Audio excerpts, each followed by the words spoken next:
Bueno, buenos días a todos. Es un placer muy grande recibirlos. Soy Liliana Hidalgo, directora de la Cámara de Comercio e Industria Franco-Argentina.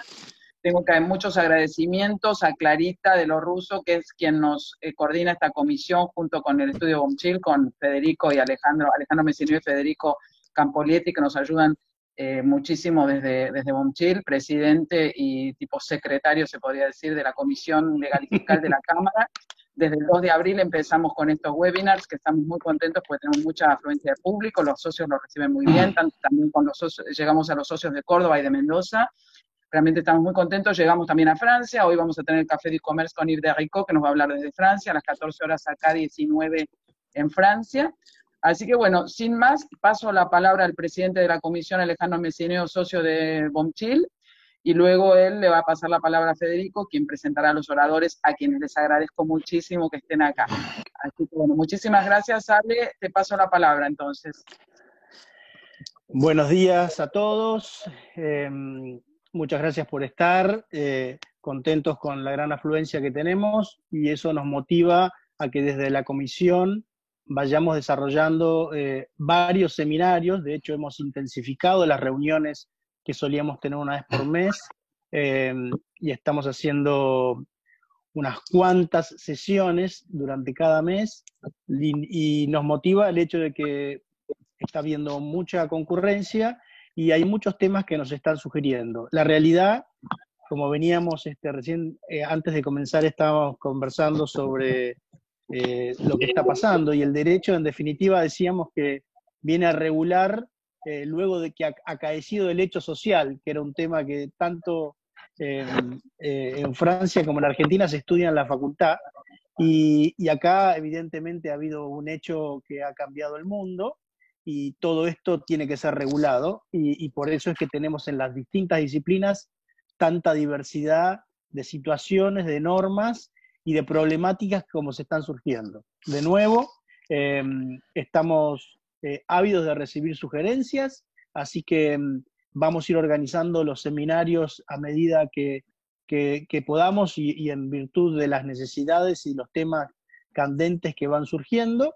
Y bueno, gracias Liliana y Clara por todo esto, y Federico, que está conmigo en la comisión al pie del cañón, que va a presentar a los oradores. Hoy tenemos un tema muy interesante, así que les dejo un saludo y buen seminario. Muchas gracias, Alejandro. Bueno, un placer para mí presentar a los oradores de hoy. El título del webinar de hoy son las novedades corporativas en tiempos de coronavirus y un repaso sobre las últimas normas de la Inspección General de Justicia. Nos acompañan Christophe Dubois, que socio de Wiener Soto Caparrós, que es un placer tenerlo, miembro histórico de la comisión, Clara Pujol, también de Wiener Soto Caparrós, y María Angélica Grisolía, que es socia de Beretta Godoy. Así que sin más les dejo la palabra a los expositores. Bueno, muchas gracias por compartir este espacio virtual por Zoom.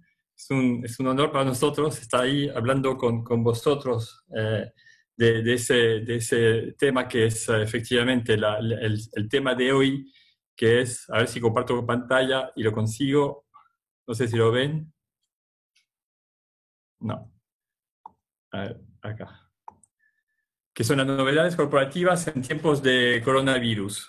Entonces vamos a hablar de esto, pero antes de hablar directamente de las últimas novedades, quería hacer un poco un repaso de lo que ha pasado en los últimos meses con IGJ. Como ya saben, está ahora a cargo de la IGJ un director que se llama Ricardo Nissen, que volvió en el 2020, que estaba allá en la IGJ en el 2003, y recientemente vi un artículo que él hizo, que publicó, donde un poco presentaba su visión de lo que es IGJ y lo que tiene que hacer. Y en realidad se puede resumir en tres palabras: control, control y control. Control de las empresas, porque hay como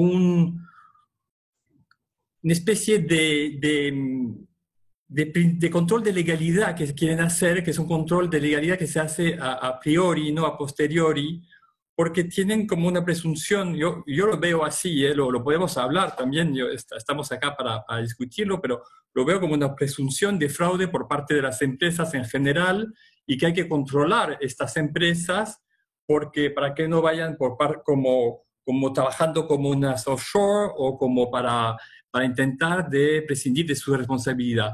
Entonces, todo lo que hizo este señor Nissen desde que llegó en 2020 era un poco retomar un poco lo que se hacía antes de 2015, lo vemos ahora con las sociedades extranjeras, pero también con las SAS, y de vuelta, un poco hacer más control de las empresas y ver lo que hacen. Entonces, ¿cómo vamos a dividir esa presentación?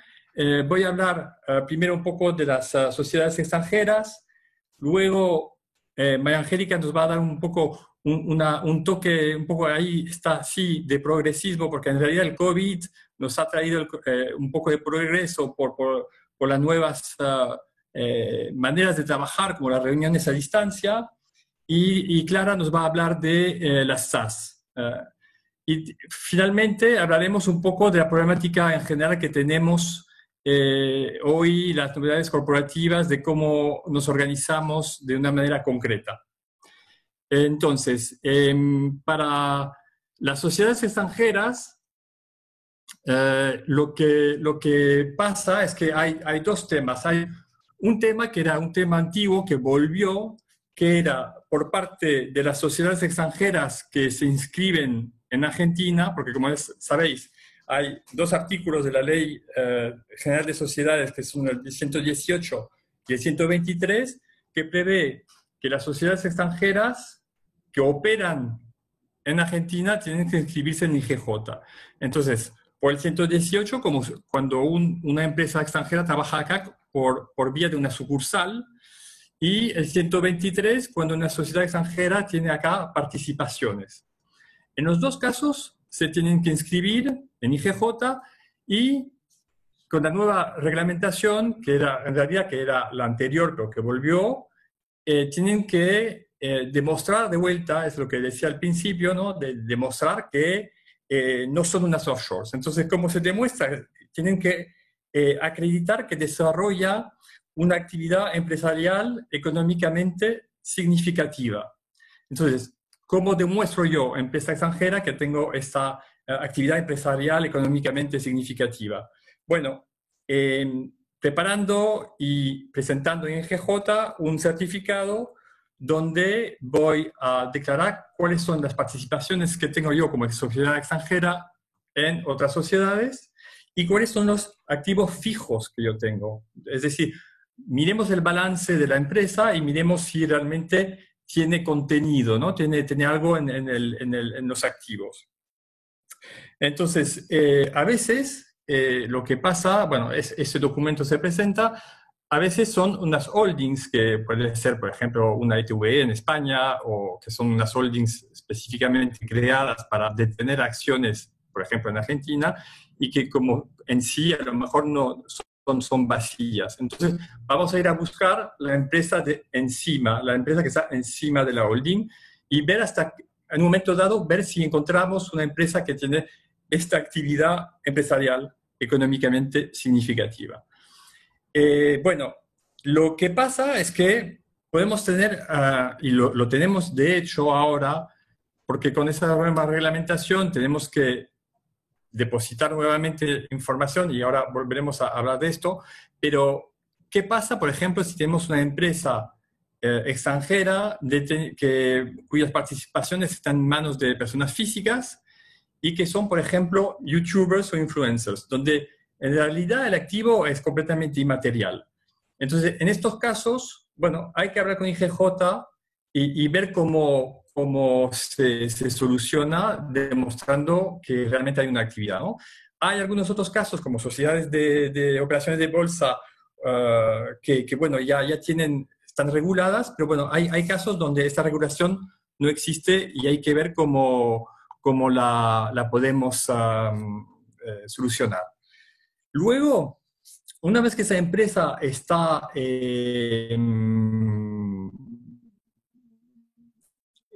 declarada con IGJ, hay un régimen de declaración de actividad anual. Este régimen tiene como finalidad de anualmente, es decir, en los 120 días corridos desde el fin del ejercicio, tenemos un plazo para hacerlo, en los cuales vamos a declarar en IGJ cuáles son las actividades que podemos tener, cuáles son las variaciones de accionistas, cuál es el beneficiario final de la empresa. De vuelta, es control, es a ver qué pasó, quién está detrás de la empresa y cómo se organiza. Entonces, esta norma entró en el 21 de febrero. Y mientras tanto, cuando nosotros estábamos preparando con todos los clientes todas las declaraciones, los regímenes informativos, nos vino encima el COVID. Entonces, ¿qué problema? Es que mucha de esa documentación que venía de Francia o de España, bueno, por ejemplo, Francia, ya que estamos en la CCIFA, Francia, el tema es obtener un CABIS, es decir, un certificado de inscripción del registro mercantil francés, y luego tenerlo apostillado o tener un escribano francés que certifica la firma de un director francés. Todo esto se paró por el COVID y cuando pedimos a IGJ a ver qué podíamos hacer, de momento no tenemos ningún tipo de clarificación de cómo se haría. Entonces estamos bloqueados desde el punto de vista del país emitor de la información y acá para la recepción de esa documentación. Entonces vamos a tener que, de vuelta también, intentar ver de una manera concreta, pragmática, cómo se resuelve esta situación. Además, como os decía, cambios significativos en la actividad económica vamos a tener. Entonces, bueno, cómo eso se refleja en las declaraciones son todos temas que tenemos que ir pensando y ver cómo se irá solucionando en el futuro. Y finalmente hay una novedad que es la garantía de los representantes legales de las empresas extranjeras. Esta garantía ya existía para las empresas argentinas. Hay unas reglas bien definidas que son de 60% del capital, que el monto máximo de garantía son 50.000 pesos. Os hago recordar, en realidad esa garantía es una garantía que toma un director por su actuación en la sociedad, en la empresa. Por si pasa algo, por su responsabilidad personal, tiene ese seguro y esa garantía entonces lo cubre en su actuación en la empresa. Y os digo, para sociedades argentinas está limitado a 50.000 pesos. Para los representantes de sociedades extranjeras, la regla es que necesitamos tener una cobertura de 5 veces el monto del capital mínimo de una sociedad anónima. Es decir, que en vez de 50.000, que es el tope argentino, tenemos para los representantes de sociedades extranjeras un monto que es de 500.000, 10 veces más. Entonces, ¿por qué? No lo sé, es la definición que tomó IGJ. Uno se puede también preguntar por qué se hizo de esta manera, porque en realidad por la 118, es decir, por las sucursales, uno puede entender, porque es un representante de una empresa extranjera que está en una sucursal acá y está desarrollando una actividad de sucursales, una actividad de negocio como una sociedad cualquiera otra. Pero para el representante de un accionista extranjero es un poco más complicado, porque ¿cuál es la actividad del representante de una sociedad extranjera? Es ser el socio, es representar al socio en las asambleas. ¿Cuál es la responsabilidad que puede incurrir un socio local de una empresa, bueno, un socio extranjero de una empresa local? Yo veo los niveles de responsabilidad muy poco elevados, a menos que, y no me extrañaría tampoco, que en algún momento digan que, bueno, que son todos tipo unos velos que se ponen para disminuir su responsabilidad y a lo mejor que quieran ir a buscar responsabilidades de empresas extranjeras por fraude de ley, que esto no me extrañaría tampoco por el artículo que os dije anteriormente. Bueno, esto para sociedades extranjeras. Ahora os dejo con María Angélica para daros un toque un poco más, yo diría un poco más positivo y esperanzador por el tema de las reuniones a distancia. Hola, muchas gracias. Bueno, primero muchas gracias a la Cámara por la posibilidad y a la Comisión Legal que está organizando esto. Bueno, hemos sido testigos en esta etapa de cuarentena de algo histórico para la IGJ, que de alguna manera se ha ido ayornando a las necesidades de sus administrados.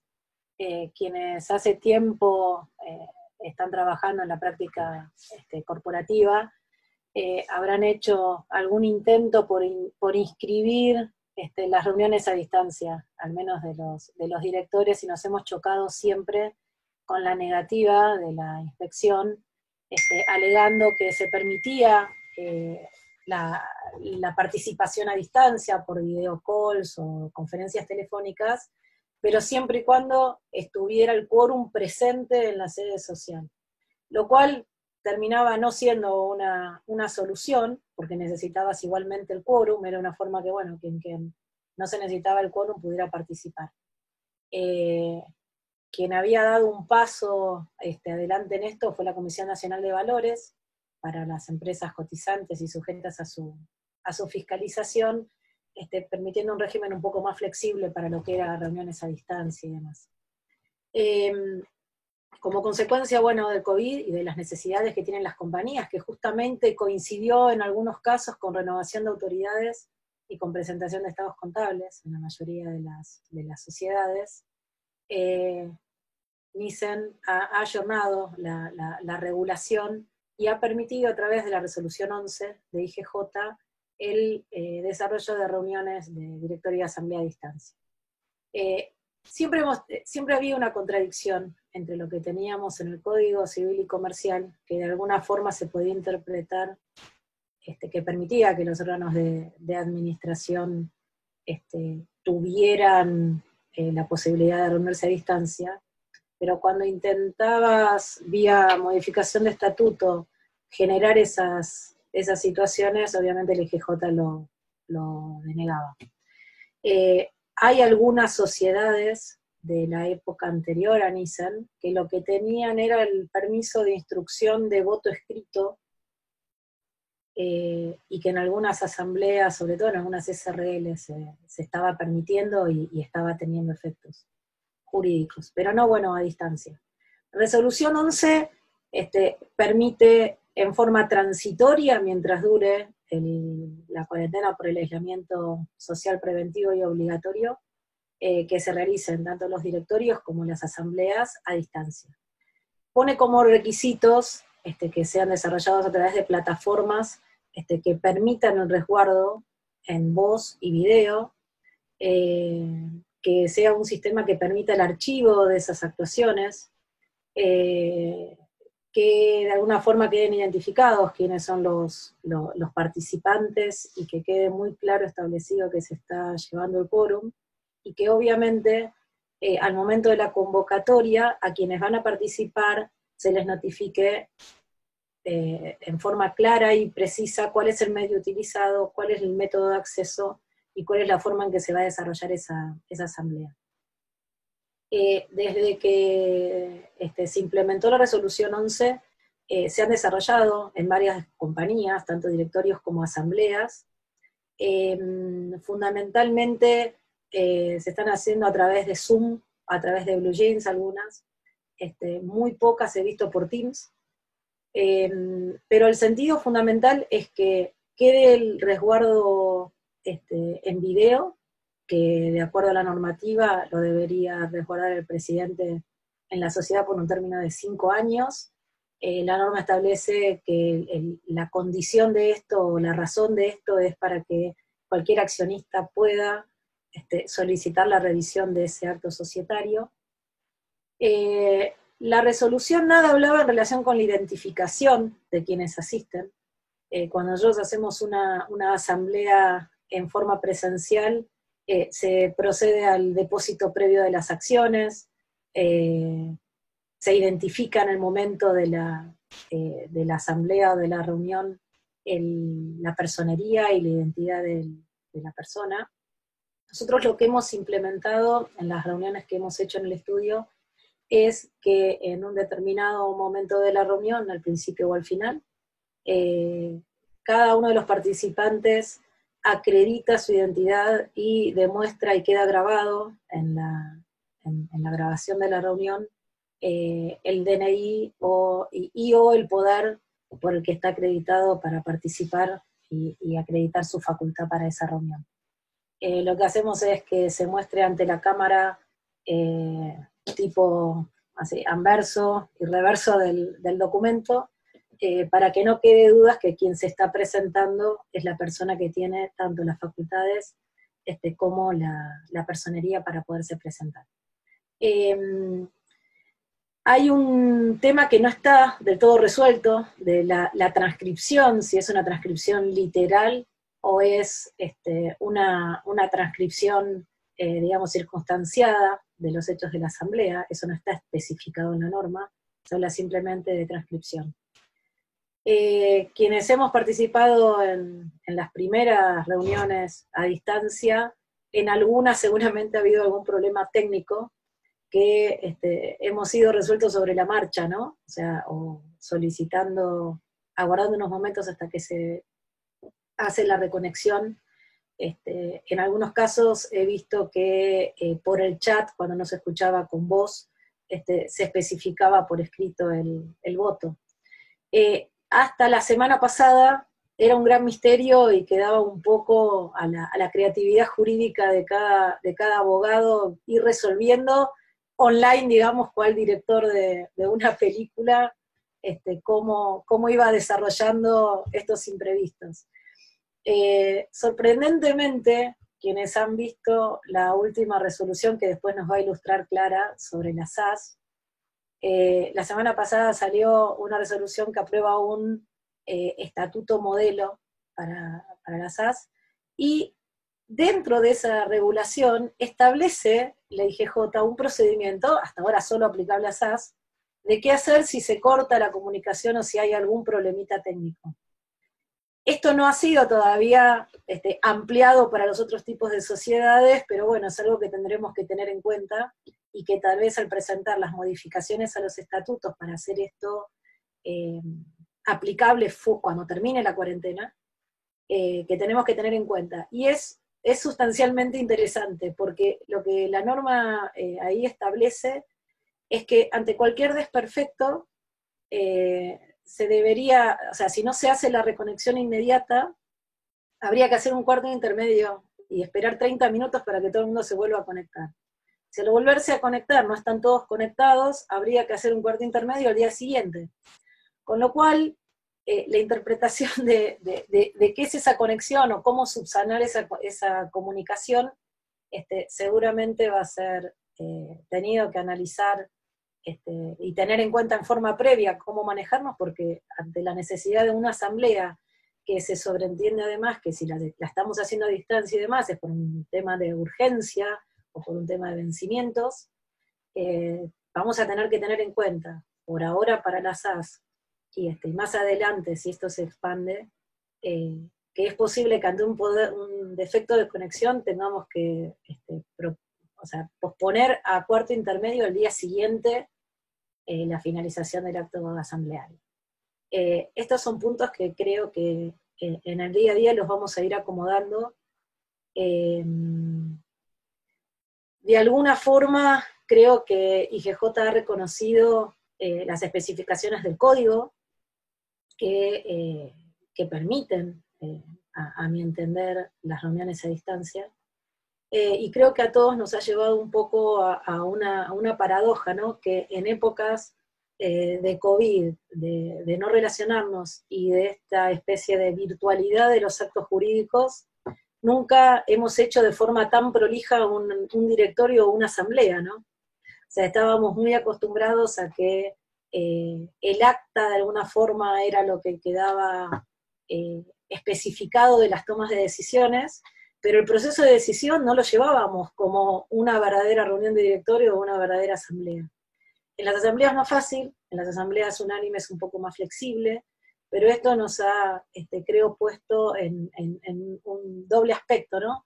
Un aspecto de como volver a las fuentes y volver a la formalidad y al rigorismo de los actos.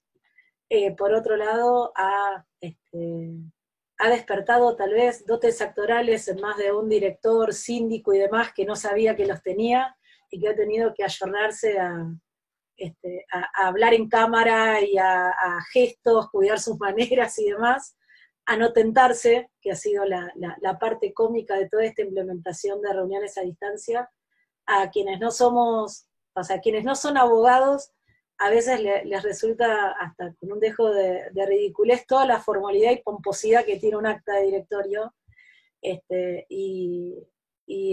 ha sido muy gracioso ver las expresiones en vivo, ¿no? De intervinientes de asambleas e incluso de directores más abocados en la vida corporativa a la tarea del día a día, ¿no? A estar en la tropa, y claro, que han tenido que sentarse, escuchar pilas de artículos, justificaciones y un rigor de las formas, incluso de la forma de expresión de la toma de decisiones, que nos ha acercado un poco más, creo que a accionistas, managers y abogados, ¿no? En esta aventura que ha sido implementar las filmaciones de actos societarios. Por otro lado, bueno, esto seguramente va a traer algunas cuestiones en los que son asambleas o sociedades en las que no existe conflicto societario. Realmente es una muy buena herramienta para poder darle celeridad y poder cumplir en tiempo y forma obligaciones.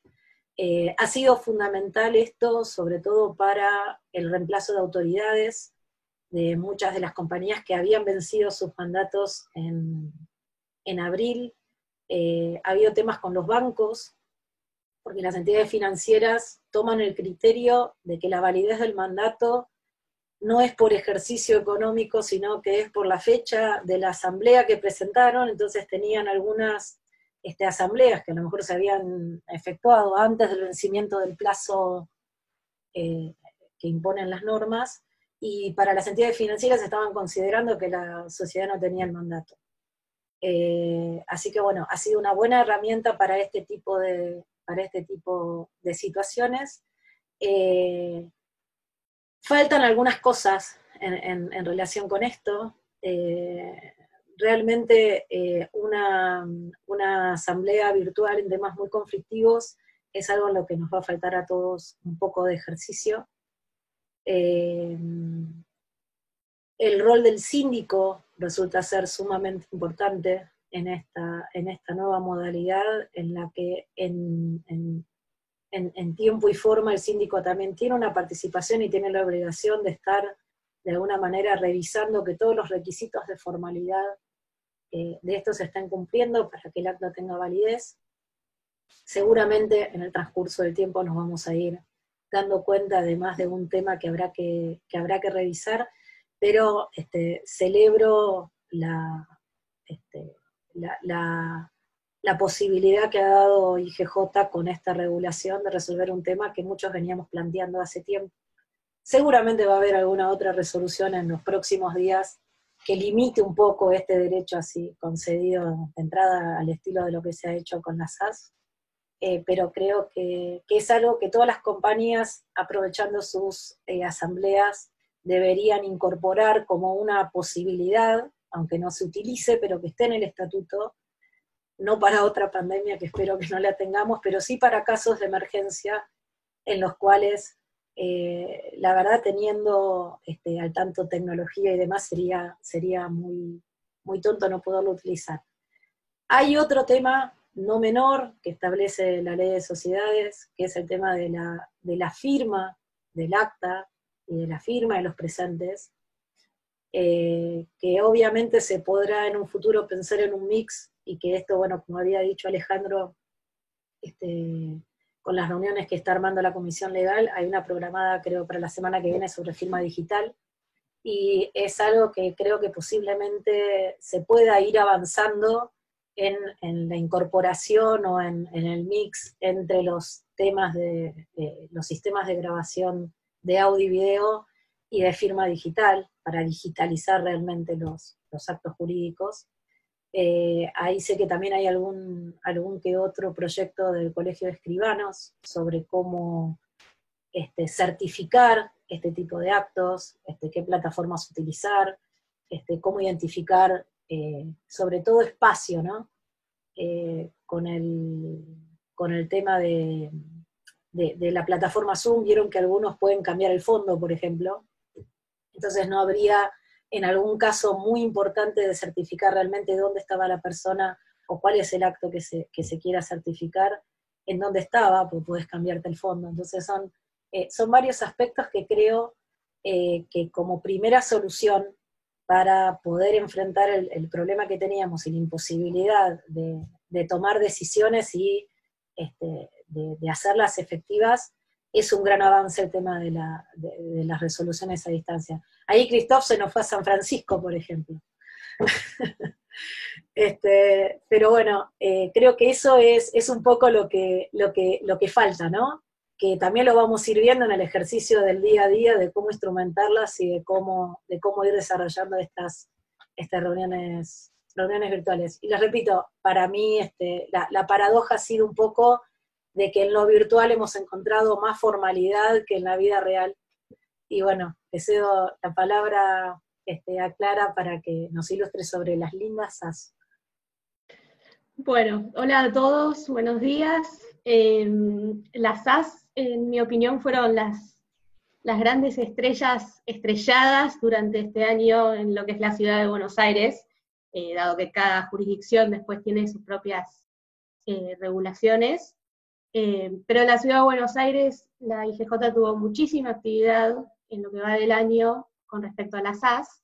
Todavía no llegamos a la mitad del año, o estamos llegando a la mitad del año, y IGJ dictó 24 resoluciones, de las cuales 6 se relacionan con las SAS, 6 suspenden los plazos por la situación del aislamiento, y con lo cual ahí les da una imagen de la importancia que le está dando IGJ a lo que es el control de las SAS, como bien decía Christophe al comienzo, control, control, control. Dictó esas 6 resoluciones que fueron incorporando algunos requisitos o especificando cuestiones que con la administración anterior estaban regulados de forma distinta. Por ejemplo, con respecto al capital social inicial, la ley que creó las SAS, lo único que establecía era que tenían que tener un capital mínimo equivalente a 2 veces el salario mínimo vital y móvil, que son hoy en día unos 33.700 pesos. IGJ ahora agrega que el capital inicial debe guardar razonable relación con el objeto social. ¿Qué quiere decir razonable relación? La práctica nos lo dirá, cuál es la interpretación de la IGJ con respecto a este punto. Si IGJ observara el capital inicial de una SAS, la SAS puede cuestionar esta observación, y para eso tiene que acompañar una certificación de un graduado en Ciencias Económicas, que tiene que decir que durante el primer ejercicio, la sociedad, con el capital inicial que tiene y aportes comprometidos de otras personas, puede desarrollar al menos una de las actividades previstas en el objeto social. En tiempos de incertidumbre, como los que estamos viviendo ahora, es un poco difícil que en un primer ejercicio una sociedad realmente pueda llevar a cabo una de sus actividades. Tampoco explica la norma qué es desarrollar esa actividad. Lo único que dice la norma es poner en marcha y desarrollar al menos una de las actividades. ¿Con qué grado de desarrollo? no se sabe. Incluso la misma norma reconoce en los considerandos que IGJ tampoco es un organismo técnico que pueda entrar a analizar estas cuestiones. Entonces, ¿hasta dónde va a exigir IGJ? Solo la práctica nos dirá cuáles van a ser los criterios que van a adoptar IGJ en este sentido. Otra de las novedades que se incorporaron es que hasta hace un tiempito los administradores de las SAS no tenían que constituir una garantía a favor de la sociedad, como si se requería para todas las otras sociedades. Luego de la incorporación de este requisito de la garantía para los representantes de sociedades extranjeras, que comentó Cristóbal al principio, ahora también se requiere esta garantía para los administradores de las SAS. La otra novedad es que las SAS ahora van a tener que designar sindicatura en forma obligatoria cuando su capital alcance los 50 millones de pesos. Parece un número grande, pero en realidad no lo es, y como bien saben, la sindicatura tiene que estar compuesta por un titular y un suplente como mínimo, y tiene que ser un contador o un abogado, con lo cual eso incrementa los costos que tiene para funcionar una SAS. La otra novedad es que a partir del 30 de junio, las SAS en forma obligatoria van a tener que presentar sus estados contables ante el IGJ. Dentro de los 15 días de aprobados, se tiene que presentar el IGJ. Aún no está definido cuál va a ser el modo de presentación, sí, aparentemente sería online la presentación. La otra gran novedad es un procedimiento de subsanación con respecto a algunas SAS. La normativa preveía que la SAS se podía constituir con la firma de los otorgantes, con firma electrónica o digital, que tiene diferencias jurídicas importantes. En esos casos, lo único que se requería era que el último firmante sí o sí firmara utilizando firma digital. Esa posibilidad se derogó, es decir que en adelante solo se van a poder constituir mediante la firma con firma digital de todos los otorgantes. Para aquellas sociedades que hubieran utilizado este sistema que preveía la norma antes, van a tener que hacer un procedimiento de subsanación, otorgando un acto mediante firmas privadas con certificación por escribano, presentar en el IGJ a inscripción ese instrumento de subsanación y publicar edictos de la subsanación, que incluye ese edicto debe incluir las participaciones y la identificación de los socios. Esto lo deben cumplir esas sociedades hasta el 22 de julio de este año. En caso de no realizarse la subsanación, IGJ no va a inscribir ningún acto de la SAS hasta que no se realice la subsanación. Se puede realizar la inscripción, por ejemplo, de renovación de autoridades, al mismo tiempo que la subsanación. Pero si se presenta solo la renovación de autoridades y no la subsanación, IGJ no lo va a escribir hasta que no se presente la subsanación. La otra novedad es con respecto a los administradores no residentes. La normativa permite que los administradores sean no residentes y al menos uno de ellos sí tiene que ser residente acá en Argentina. Y los no residentes deben otorgar un poder a un residente para que los represente en Argentina. IGJ ahora clarificó que ese poder debe presentarse en IGJ para su inscripción, antes no se requería, y además agregó que los apoderados que designe el administrador no residente tienen que ser los administradores residentes. ¿Qué sucederá cuando se renuevan autoridades y el administrador residente deja de ser administrador y se designa otro? Habrá que renovar ese poder y volver a inscribirlo. Más burocracia y algunos costos adicionales, ya que los poderes van a tener que venir probablemente del exterior, con firmas notarizadas, apostilladas, en muchos casos probablemente también se requieran traducciones.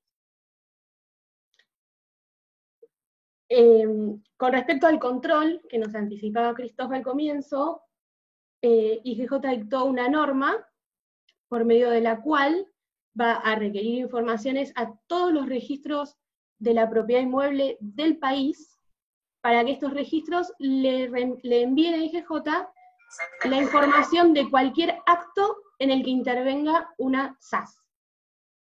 ¿Cuál es el objetivo de esto? Controlar qué es lo que están haciendo las SAS con los fondos que tienen y a qué se dedican. También ahí se incluye que además de pedir estos informes, la IGJ podrá pedir información adicional, por ejemplo, a la administración del consorcio, al encargado del edificio, realizar inspecciones y también pedir diligencias en otras jurisdicciones. ¿Por qué? Porque no se va a centrar, por lo menos lo que anticipa la norma, es en los actos de la SAS solo en la Ciudad de Buenos Aires, sino en todo el país. Los límites de la jurisdicción de IGJ podrían ser cuestionados, veremos cómo se implementa esta norma. Como resultado de esta investigación o de esta fiscalización que realiza IGJ, si IGJ determina que ese inmueble que adquirió la SAS, por ejemplo, no está siendo utilizado para la actividad de la SAS, ya sea como, no sé, local a la calle, o sus oficinas, o sede social, puede llegar a pedir que se corra el velo societario de esta SAS, o que se proceda a la disolución y liquidación judicial de la sociedad. Es muy posible que sean cuestionadas estas normas de IGJ con respecto a la SAS. En mi opinión, en algunos puntos se excede un poco de lo que lo habilita la ley para reglamentar, pero habrá que ver también cómo las implementa y si empiezan a cuestionarse estas resoluciones por vía judicial a partir de alguna SAS que se sienta perjudicada por las limitaciones que empieza a imponer la IGJ. Por último, a principio de año se había divulgado una resolución, que era la resolución 4/2020, que finalmente no se publicó en el boletín oficial, con lo cual por suerte no entró en vigencia, pero básicamente lo que hacía era suspender por 180 días todos los trámites que las SAS tenían habilitadas a hacer en forma digital, y los mandaba a hacerlo todo con papel.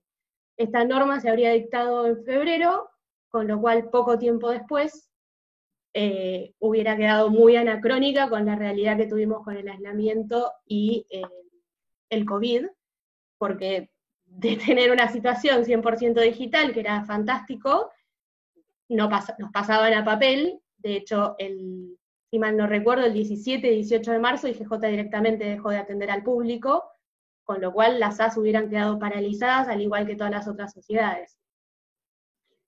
Por suerte eso no entró en vigencia, aparentemente no va a entrar en vigencia, en función de las otras normas que se fueron dictando. Aparentemente IGJ dejó de lado este criterio de pasarlo nuevamente a papel, y seguirán con los trámites digitales. Las SAS aparentemente en Ciudad de Buenos Aires van a estar muy controladas, con lo cual hay que tener mucho cuidado en las nuevas que se constituyan, si realmente sirven a los propósitos que pretende desarrollar la sociedad.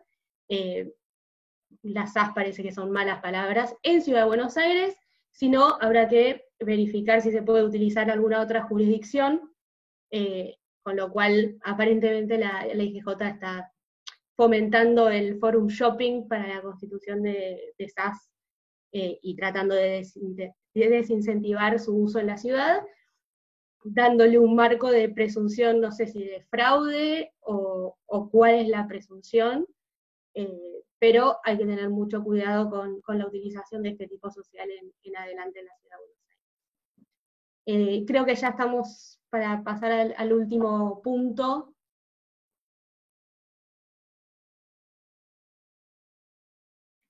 De la vida societaria hoy. Creo que María Angélica lo comentó un poco cuando hablaba de las reuniones a distancia. En nuestro país la mayoría de las sociedades, no me animaría a decir un porcentaje, pero entre un 90 y un 99% cierran sus balances en diciembre, con lo cual estamos en plena etapa de renovación de autoridades y aprobación de balances. Por suerte, IGJ habilitó las reuniones a distancia, de forma tal que las sociedades pueden realizar estos actos, con las limitaciones que también comentó María Angélica, de la identificación de los participantes, con lo cual va a haber que tener mucho cuidado. También, y en particular con la aprobación de los balances, el derecho de acceso a la información del accionista y la obligación de la sociedad de poner a disposición de los accionistas el balance con al menos 15 días de anticipación. Eso, por lo que he visto hasta el momento, lo están resolviendo mandando los balances por mail. Cuando el accionista informa por dirección de mail, voy a asistir a la asamblea, le dicen, ok, está a disposición el balance, y se lo envían por ese medio, pero son cuestiones que la norma no previó, y que las sociedades y los abogados y contadores hemos tenido que usar nuestra creatividad para poder resolverlo. ¿Qué más? Otorgamiento de poderes. Afortunadamente la semana pasada se rehabilitó la circulación de los escribanos, con lo cual un poco más complicado que lo habitual para otorgarlos, pero se pueden implementar. María Angélica, creo que querías decir algo. Sí, no, que hay un tema que no es menor, que es el tema de la convocatoria, ¿no? Tanto a las reuniones de directorio como a las reuniones de asamblea. Que es cierto que, si bien pareciera que la resolución 11 nada dice al respecto, sí dice en una frase muy escondidita, en la cual especifica que lo tenés que hacer en los términos que establece el estatuto, ¿no? Entonces se sobreentiende que si tu estatuto, como algunas sociedades que, por ejemplo, te establecen que para la reunión de directorio tenés que notificar 3 días antes, y en algunos muy viejos sigue diciendo por medio fehaciente, ¿no? O para la asamblea, por medio fehaciente, o sea, carta documento o telegrama, lo cual resulta de cumplimiento imposible en este momento. Nosotros lo que hemos sugerido a nuestros clientes es que lo que se haga es, en el momento en que se cita la reunión, obviamente esa notificación con el ID o el código de acceso para la reunión Zoom, tenga también la notificación, toda la documentación que va a ser tratada en la asamblea, y incorporamos un punto en el orden del día, tanto en el directorio como en asambleas, en el que todos consienten que están de acuerdo y nada tienen que objetar en función de la forma en que ha sido notificada la reunión. Y el ideal es que obviamente sea unánime esa aprobación de punto, a efectos de poder subsanar el incumplimiento fáctico que tenés de notificación conforme el estatuto. Hay un comentario en el chat de Daniel Álvarez sobre el tema de esta resolución que va a pasar después del COVID y después del aislamiento. La resolución lo que prevé es que las reuniones a distancia están permitidas sin ninguna otra formalidad más que las de su constitución y demás, como explicamos, que establece la resolución 11, hasta que dure el aislamiento. Pero una vez que el levantamiento sea levantado, la única forma para que puedas hacer esas reuniones a distancia va a ser si modificás el estatuto. De ahí venía mi comentario de que si se hacen asambleas a distancia para aprobar estados contables, por ejemplo, o renovar autoridades, estaría bueno ya incluir en estas asambleas la modificación de estatuto, permitiendo, bajo los parámetros de la resolución 11, las reuniones a distancia, para que cuando tengas inscritas las autoridades y ese cambio de estatuto ya lo puedas utilizar de forma habitual y a discreción, porque, a ver, no es que porque tengas autorizadas las reuniones a distancia, desde ahora todas van a ser a distancia, sino que es una herramienta más para tener cuando no te podés, no te podés reunir, ¿no? O la mayoría determina y convalida que sea convocada de esa forma. Pero me parece que es importante, más allá de incluso tenerla en el estatuto, que se incorpore en los actos societarios un punto en el cual todo el mundo consienta el modo en que se ha efectuado la notificación. En las asambleas unánimes es mucho más fácil porque prescindís de la publicación y demás, ¿no? En las otras asambleas, bueno, es un punto que hay que tener en cuenta y que hay que ahí jugar un poco entre el estatuto, la norma, la emergencia, y ahí es donde entra, bueno, la creatividad de cada abogado viendo cuál es el riesgo que va a ir tomando para poder perfeccionar ese acto jurídico. Claro, sí, también depende de la situación particular de cada sociedad. No es lo mismo una sociedad que forma parte de un grupo económico y las asambleas y reuniones van a ser unánimes, así como las decisiones que se adopten, que una sociedad constituida por varios accionistas que quizás tienen conflicto o no, pero quizás hay rispideces o cuestiones que hay que debatir y que hay que llegar a una decisión. Sí, cada sociedad va a tener sus particularidades.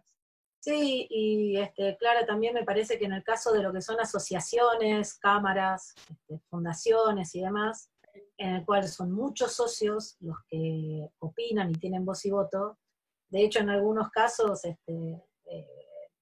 no, sin irme al extremo de las compañías que cotizan en bolsa y que incluso en sus reuniones reales y formales se usan dispositivos electrónicos de voto, porque si no estarías horas tratando de contar cuántos votaron a favor o no. Estos medios tecnológicos, algunas empresas ya han empezado a trabajar en sistemas que permitan el conteo de votos, para cuando tenés muchos accionistas. Obviamente en esta situación de crisis, estamos en los casos y surfeando los casos más normales, ¿no? Con, no sé, 5 o 6 accionistas, o en algunos casos 2. Pero en las sociedades o entidades con muchos accionistas, no sé si en todos los casos el hecho de el uso de Zoom o BlueJeans soluciona o es más fácil para la toma de decisión, ¿no? De hecho, ha habido entidades como la Bolsa de Comercio, que tenía convocada por la comisión directiva en la asamblea para, creo que era el 23 de abril, y dada la cantidad de socios y el sistema de voto y demás, se resolvió utilizar el artículo de excepción y que se mantuvieran las autoridades hasta que se pudieran reunir, ¿no? Es un padrón de miles de socios, y obviamente tal vez no todos cuentan con la herramienta como para poder conectar todavía, y sobre todo para poder que quede de manera indubitable el ejercicio del voto societario, ¿no? Que esa es la función principal que creo que hay que garantizar más allá de la cantidad de accionistas. O sea, el sistema tiene que... Sí, también resulta fácil para los directorios. Nosotros tenemos directorios con directores franceses que están en Francia. Realmente hay un antes y un después. Yo creo que ahí tenemos una herramienta ahora para trabajar con Francia o Europa, o con donde sea, que es indubitablemente un progreso. Uh-huh. Sí, bueno, digo. Tal cual. No, y más allá de la restricción, ¿no?, de la cantidad de residentes o no residentes para la composición de los directorios, se puede dar que haya un residente, pero está de vacaciones, se fue de viaje y hay que tomar una decisión urgente, y era hasta increíble que no pudiéramos hacer un directorio porque no tenías el quórum y el director no estaba, ¿no? O sea, de hecho, se permitía eso. Podés hacerlo a distancia, pero si no hay quórum no sirve, con lo cual era una especie de contrasentido, ¿no? Un mamarracho. Y ahí volvíamos a lo que decías antes, todo sobre el papel, y hacíamos cosas así medias raras, y mientras que a ver si estabas en el país o no estabas en el país. Tal cual. Mucho más fácil. Ahí nos preguntan por el chat, una vez realizada la reunión por videollamada, ¿cómo se realiza la presentación ante IGJ de esa reunión? ¿Se transcribe al libro y se presenta copia del acta legalizada por abogado? Bueno, ahí depende qué es lo que tengas que presentar en IGJ, porque hoy IGJ está funcionando con una atención reducida y solo permite la presentación de algunos trámites. El acta sí se transcribe al libro, como bien decía María Angélica, no está aclarado si tiene que ser una transcripción literal de la reunión, o si alcanza con que sea una transcripción circunstanciada. La debe firmar el representante legal de la sociedad, y luego si tenés que presentarla en IGJ, la presentás en la forma habitual. hoy en día solamente podrías presentar el trámite para designar autoridades, no la presentación de estados contables, por ejemplo, que ese trámite no está habilitado.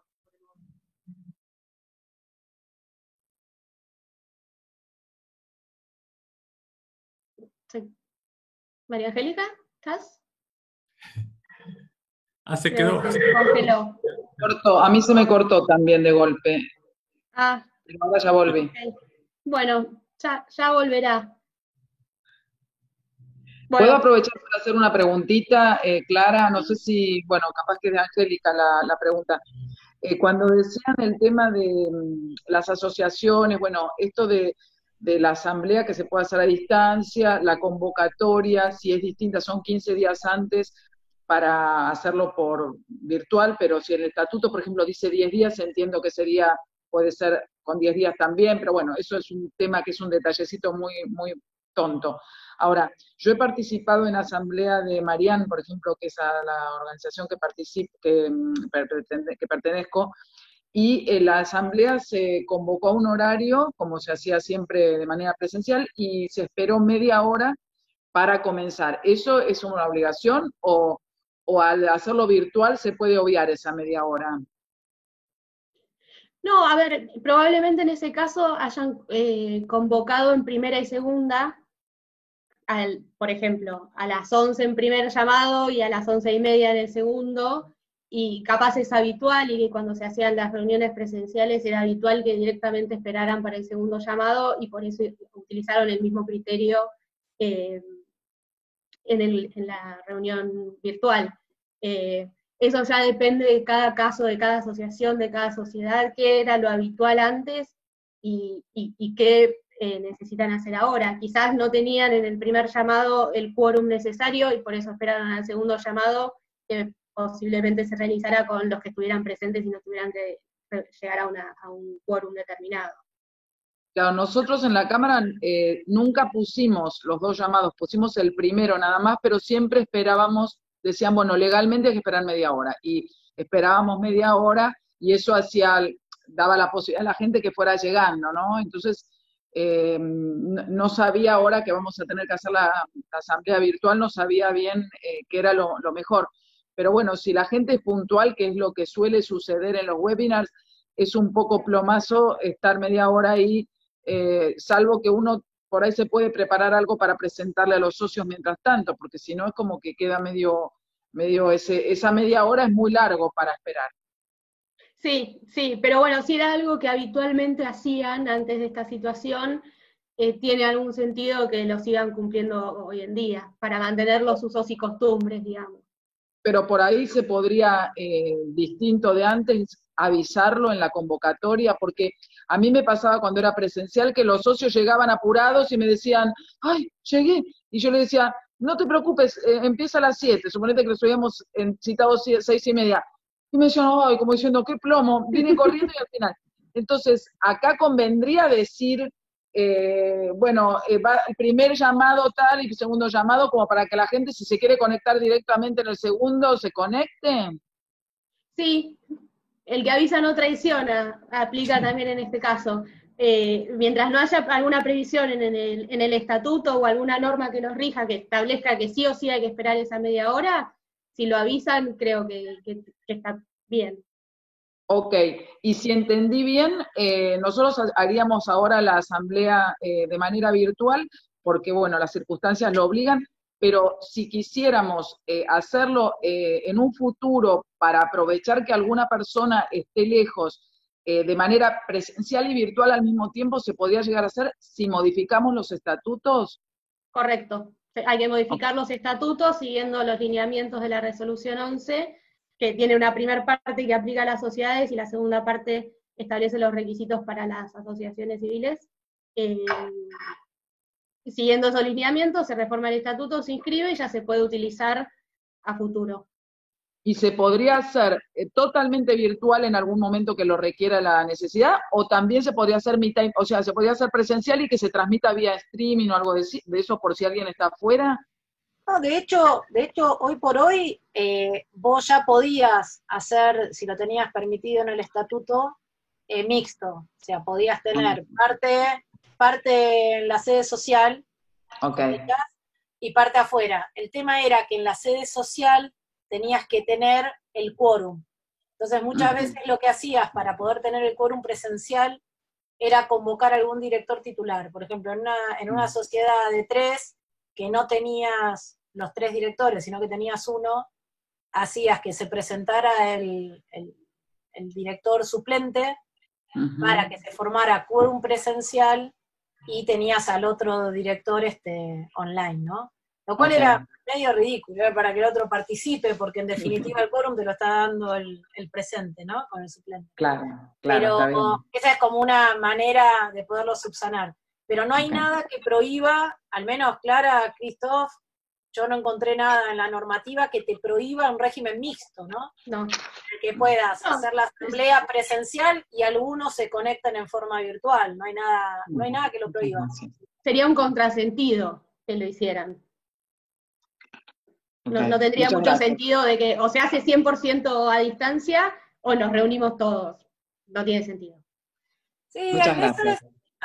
hay veces que lo podés implementar incluso hasta por una cuestión de necesidad de la compañía, ¿no? Yo creo que hay algunos parámetros en los cuales esa reunión es buena presencial, sobre todo en las compañías que tienen emisión de bonos o que necesitan un acercamiento más face to face con los accionistas, y que siempre la reunión de accionistas es la excusa para interactuar, ¿no? El management con los accionistas, en la mayoría de las compañías, el accionista mayoritario con sus accionistas minoritarios, y es un juego que en la práctica hay mucha gente que espera ansioso la asamblea anual de la compañía. Entonces, también en la vida societaria eso es importante, porque no todo es virtual, ¿no? Ese contacto, esa interacción, creo que a veces no se puede, o sea, se debe preservar, y que en esos casos sí tal vez amerita que hagas mixto.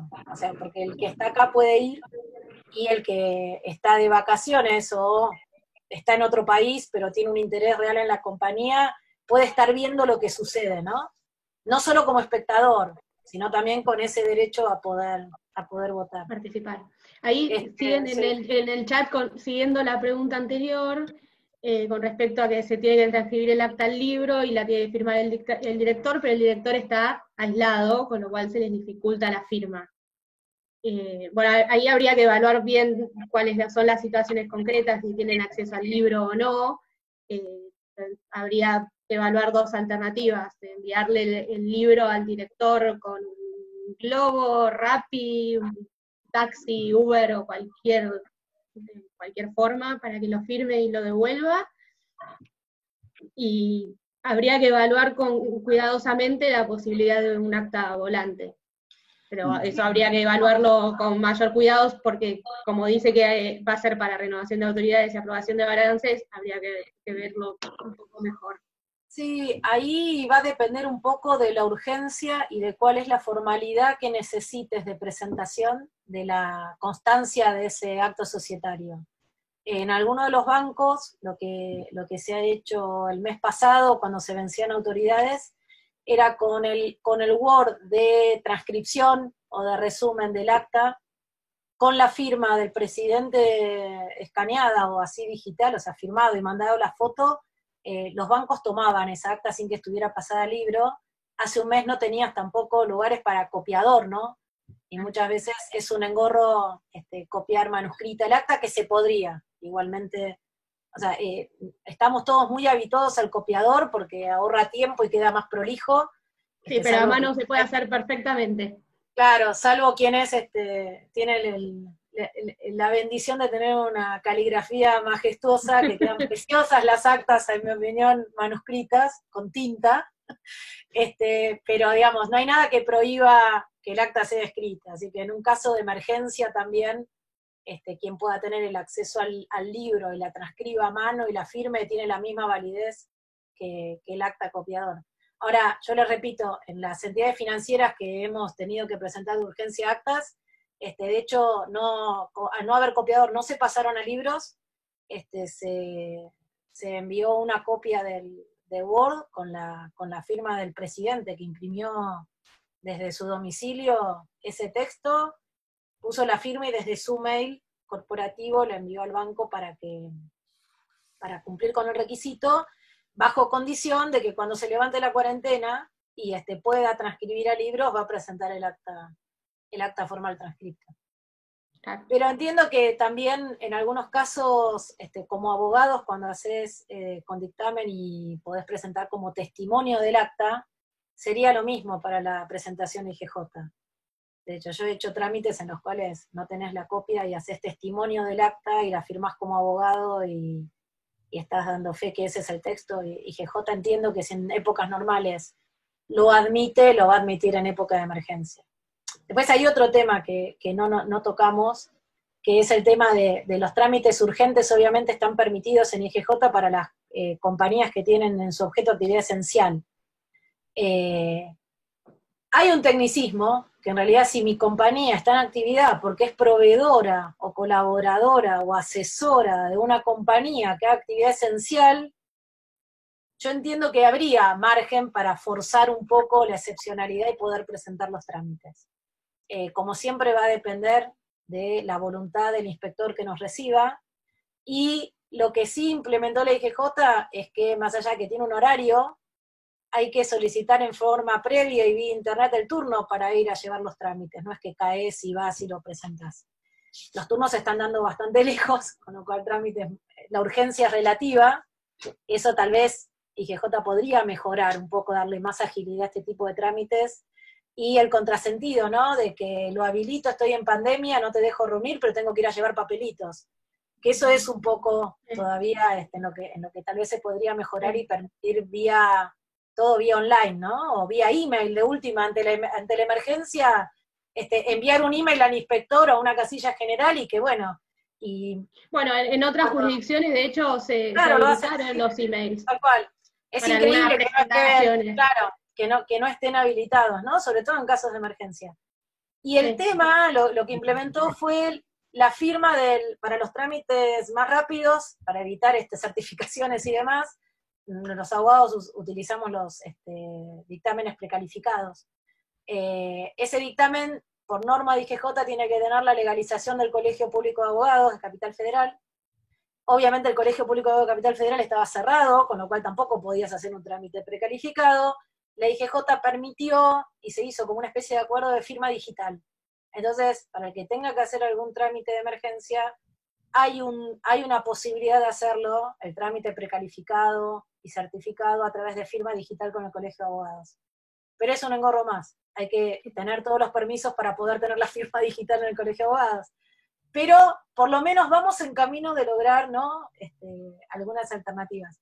Esto, por ejemplo, para los balances lo estaba haciendo el Consejo Profesional, cuando no se permitía el tránsito, habilitaba la certificación vía oblea y código de barras, todo online. Y el colegio, bueno, lo que ha implementado ahí un poco es el tema de la firma digital para los dictámenes. Sí, IGJ podría haber avanzado bastante más en el tema de la atención. Por ejemplo, si se inscribe algún trámite que ya se ha presentado antes del aislamiento o durante el aislamiento, tenés que pedir un turno para ir a retirar la constancia de inscripción. IGJ ya tiene firma digital del organismo, con lo cual podría perfectamente esas inscripciones emitirlas con firma digital y enviarlas por correo electrónico al correo electrónico que uno sí o sí tiene que poner en el formulario que utiliza para la presentación del trámite. No lo hizo. Con lo cual ahí también cortan un turno que podría habilitarse para una persona que tiene que presentar un trámite, lo cortás para que una persona pueda ir a retirarlo cuando podrían haberlo solucionado con firma digital. Esperemos que prontamente descubran esa vía y probablemente la implementen. Eso sería muy útil para todos. Clara, a mí se me cortó unos minutos la conexión, pero había en el chat una pregunta de Daniel Álvarez sobre el quórum, ¿esa la respondieron? Sí, era por una pregunta de Liliana, de una asociación, de si se tenían que esperar la media hora o no. Ah, perfecto, no, fue justo cuando a mí se me cortó y no quería que quedara sin responder. Okay. Creo que teníamos 2 puntos cortitos en la diapositiva anterior, Cristóbal, si volvemos. Así ya cerramos los 2 últimos puntos. María Angélica, ¿querés comentar lo del Banco Central? Sí, bueno, acá es donde se une un poquito el tema el tema societario y el tema impositivo y el tema cambiario, ¿no? Con el tema del régimen cambiario, sobre todo para las compañías que tienen accionistas en el exterior y que tienen incluso financiamiento con el exterior, o sea, mutuos y demás de sus controlantes o sus subsidiarias o terceros relacionados, o directamente con entidades del exterior, para poder efectuar el repago de esos préstamos y acceder al mercado único y libre de cambios, al MULC, el Central puso como requisitos que se tuviera como referencia que esos endeudamientos estuvieran informados en los regímenes de información de activos y pasivos externos. Se prorrogó unos días el vencimiento de esa información, pero digamos, tengamos en cuenta que más allá de todas estas, de las cuestiones COVID, societarias y demás, que no se nos escapen estos puntos de cumplimiento y de compliance interno de las compañías, porque después se nos va a complicar poder acceder al mercado de cambios para efectuar los repagos al exterior. Me parece que es un punto que aunque excede lo que es la IGJ, es algo que no queríamos dejar de pasar revista para que se tenga en cuenta en el compliance interno. También relacionado con... Sí, termina.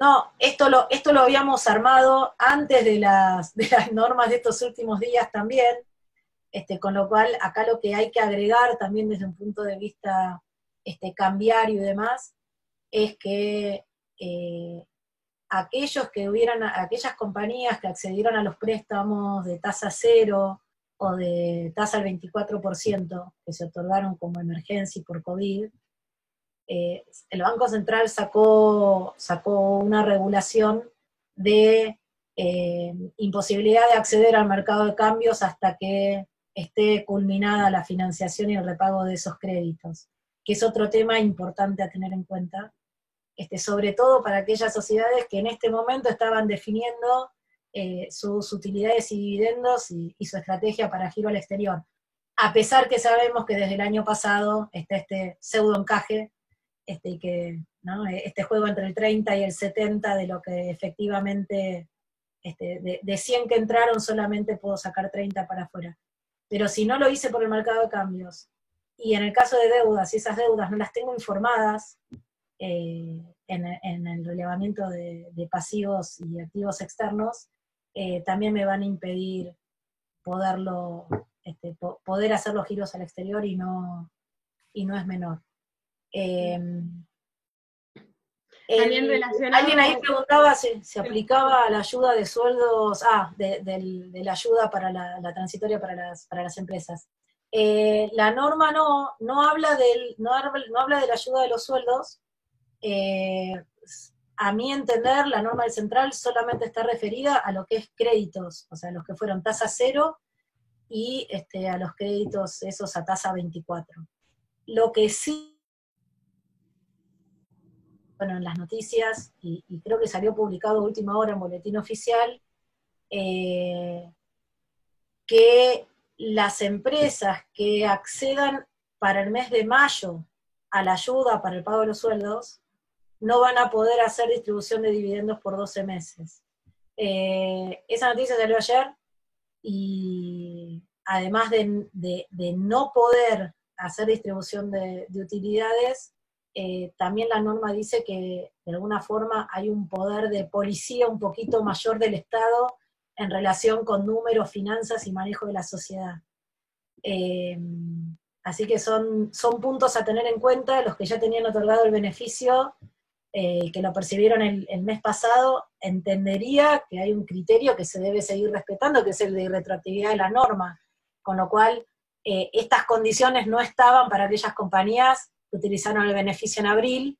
Creo que es un mensaje para ver si lo vas a seguir utilizando o no, y y que me parece que hay que ser muy prolijos y evaluar realmente en caso de solicitar ese beneficio, si las finanzas de la compañía están en condiciones tales que necesiten esa ayuda, ¿no?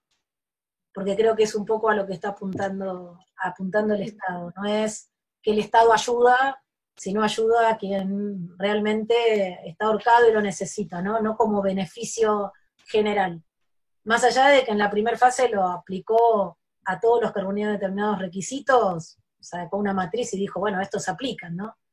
Pero me parece que es un punto no menor en relación tanto que puede impactar con mercado cambiario y que impacta con un tema también de compliance, ¿no? Y de control que podría empezar a hacer tanto AFIP como IGJ del manejo societario y las finanzas.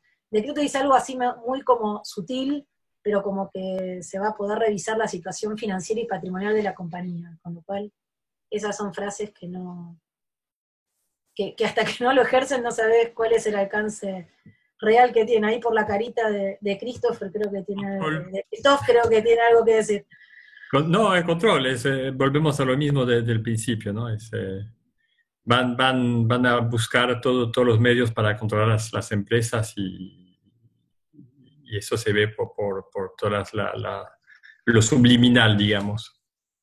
Sí, eso, no sé si recuerdan los que somos más viejos, hace muchos años hubo también una regulación que salió, pero a partir de la Comisión Nacional de Valores, relacionada con todas las compañías que tenían inversiones de las AFJP en ese momento, que habían comprado acciones de compañías que cotizaban.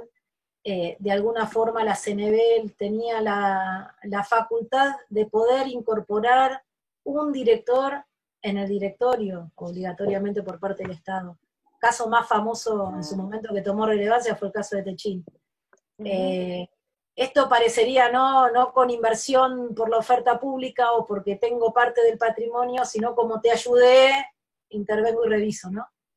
Entonces me parece que en algún punto podemos estar en algún patrón similar a aquellos. Sí. Vale. Bueno, para cerrar, menciono dos normas de la AFIP que se aprobaron ahora hace muy poquito. Una es una modificación del régimen de información de participaciones societarias y rentas pasivas, que salió hace un par de semanas, que ahí lo novedoso desde el punto de vista societario es que ahora las sociedades van a tener que informar sus beneficiarios finales. Pero la AFIP toma un concepto un poco distinto al que estamos habituados de beneficiario final. Habitualmente teníamos en la cabeza un 20% de control. La norma de AFIP ya no habla del 20%, sino habla directamente de persona humana, con lo cual ahí recomiendo empezar a recabar la información, porque ya no tenemos esa limitación de ir a buscar el 20%, sino que hay que buscar persona humana directamente, e ir consiguiendo la información de esa persona humana que vamos a tener que informar. Este régimen este año va a vencer en octubre, con lo cual hay tiempo, pero como es una novedad, sugiero ir revisándolo con tiempo. Y la otra norma es también un nuevo cambio con respecto al régimen de precios de transferencia, que ahora también va a requerir que se informen los directores y socios de la sociedad. Esto sí ya vence en junio, con lo cual hay un plazo un poco más corto para ir cumpliéndolo, pero son dos puntos relacionados con temas de presentaciones en AFIP, que puede traer complicaciones en otras áreas, y que me parece que es importante prestarle atención para poder cumplir dentro de los plazos establecidos en las normas. Si me permiten, Sí. Entre otras normas tributarias ya está circulando ahora el proyecto de impuesto adicional que quiere establecer el gobierno, ¿no? Así que se está hablando de un impuesto a los bienes personales, una alícuota entre el 2 y el 3,5%, con los bienes al 31 de marzo de este año. Bueno, no se sabe si este borrador que está circulando es el último o no. La verdad que tuve la posibilidad o tengo la posibilidad de conocer qué está pasando en Colombia, donde la administración está implementando una cantidad de medidas para promover el consumo y el desarrollo económico, entre otras cosas, hasta ha llegado a establecer que hay algunos días donde se puede vender sin IVA. Todas las operaciones son sin IVA para fomentar que el consumo. Son un par de días. Pero así varias medidas tributarias bien concretas para fomentar el consumo y fomentar el desarrollo de las empresas y la gente que hoy está sufriendo todas las cuestiones económicas con motivo de la pandemia. Acá es un poco distinto. Así que todo este tema del control, bueno, ni que hablar con el comentario que ha hecho que se ha hecho en algún momento alguna persona del gobierno, decir, con tanto beneficio que reciben las empresas con el subsidio para los empleados, debería el Estado participar en las mismas, ¿no? Paso de chinda, ¿no?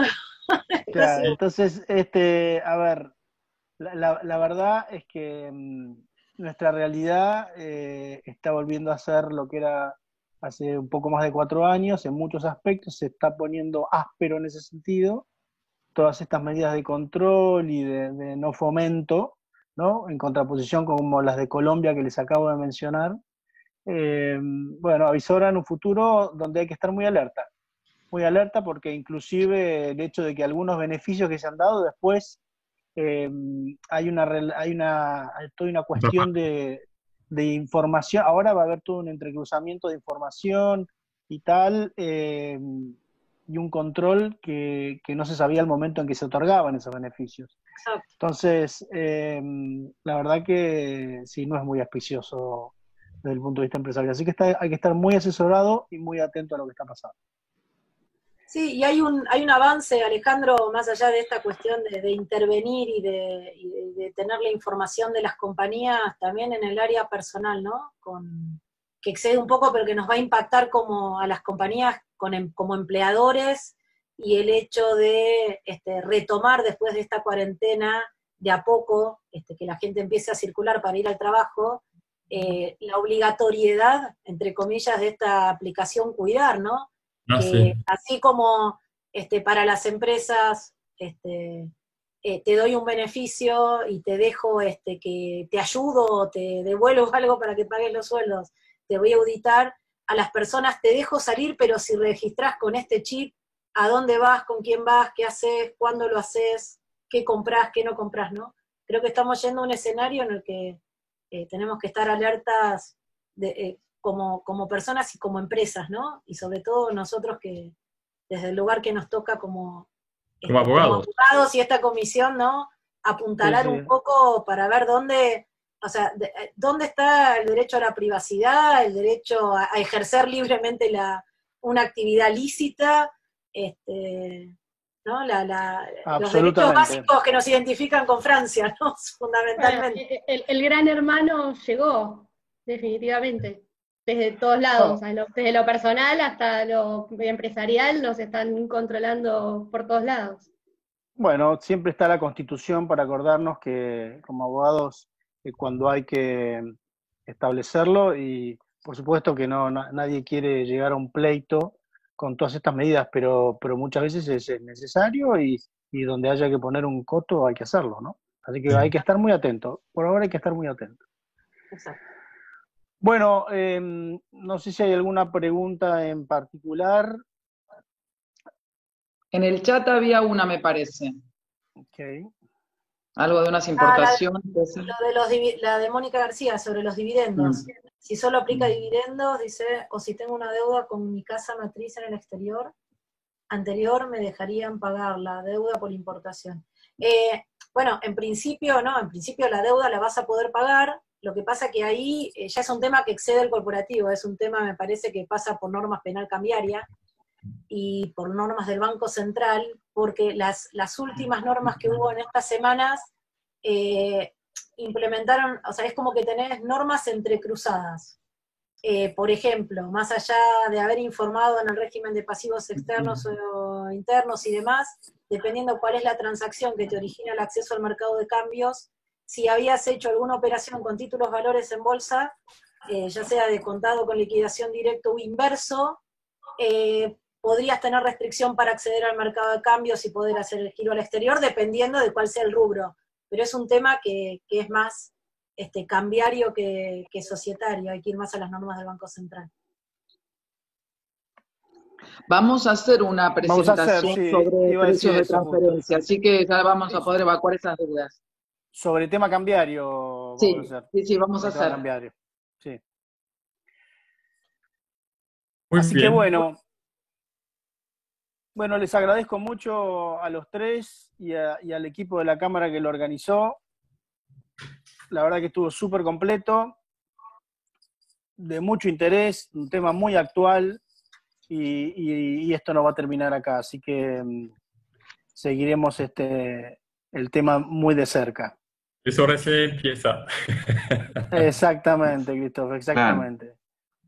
Bueno, les dejo un saludo a todos. Gracias a cuídense, ustedes por la invitación.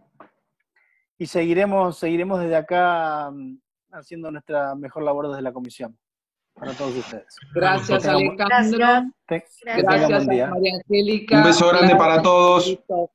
Y Federico, y Clarita, y Pablo. Muchísimas gracias a todos los participantes también y nos vemos la próxima.